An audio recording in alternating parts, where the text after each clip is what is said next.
সনাতন ধর্মাবলম্বীরা বিশ্ব শান্তি কামনায়, বিশ্ব মানবতার কল্যাণে আমরা দুর্গোৎসবের আয়োজন করে থাকি।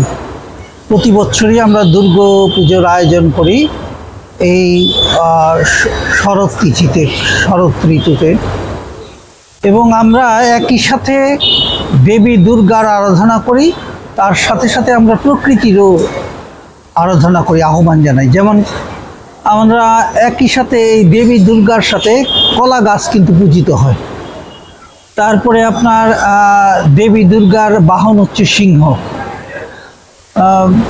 আপনার কার্তিকের বাহন হচ্ছে ময়ূর, গণেশের বাহন হচ্ছে ইঁদুর, তারপরে বিদ্যা দেবীর বাহন সরস্বতী হচ্ছে, তার বাহন হচ্ছে হাঁস, লক্ষ্মী দেবীর বাহন যাকে ধনের প্রতীক হিসেবে আখ্যায়িত করা হয়, তার বাহন হচ্ছে পেঁচা।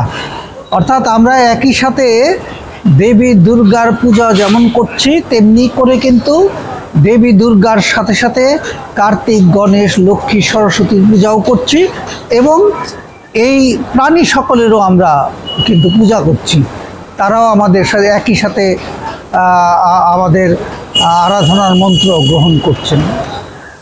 আমরা মনে করি যে আজকে সারা পৃথিবীময় প্রকৃতিকে রক্ষা করার জন্য যে আহ্বান জানানো হচ্ছে, আমরাও সেই আহ্বানের সেই থিমটাকেই ধারণ করে এখানে মার্চেন্ট ক্লাব সেই আয়োজন করেছে যে পাখিকে সংরক্ষণ করতে হবে এবং পরিবেশকে রক্ষা করতে হবে।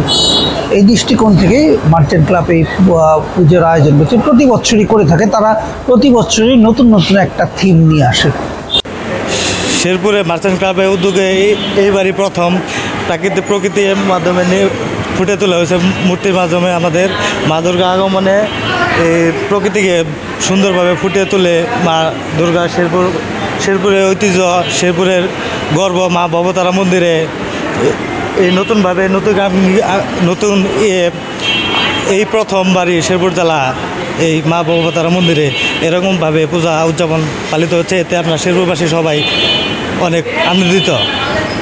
আমরা এটা 51তম দুর্গা পূজা, মানে 51 বছর ধরে আপনার এই পূজা হচ্ছে।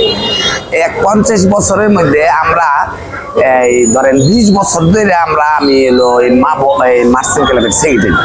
এই মার্চেন্ট ক্লাবের সেক্রেটারি হওয়ার পরে এই পূজা প্রতি বছরই আমরা তৈরি করি, এমনি আমাদের দেশের জন্য মান কোনো কিছু হয়। একবার আমরা আপনার তৈরি করলাম পাট দিয়ে প্রতিমা, একবার তৈরি করলাম আপনার ধান দিয়ে। আমরা প্রতি বছরই আমরা মনে চিন্তা ভাবনা করে আমরা সিদ্ধান্ত নিই। এইবার যেরকম আমরা আপনার একটা পাখির বানাইছি, আপনার পাখির কি কমু পাখিটা আমরা কেমনি আপনার পাখিটা আপনার আমাদের আমরা তৈরি হইল। আমাদের মা ভবতারা মন্দিরে আইসা পাখি বসে, ওই সময় আমাদের যারা যে কাজ করছে ওরা হলো 2 ভাই গৌর নিতাই। ওরা আমাদের বললো যে দাদা এই ইয়েতে পূজাটা করি, যে পাখির যে অবস্থা, দেশে পাখির কোনো যত্নই নেই, আর পাখি কোথাও বসতে পারে না। আমাদের মা ভবতারা মন্দিরে পাখি বসছে, দাদা এইবার আমরা একটা নতুন পাখি নিয়ে আমরা আপনার দুর্গা পূজার করি। এর জন্যই ওদের কথায় আমরা এই পূজা আপনার নিছি, উদ্যোগ নিছি।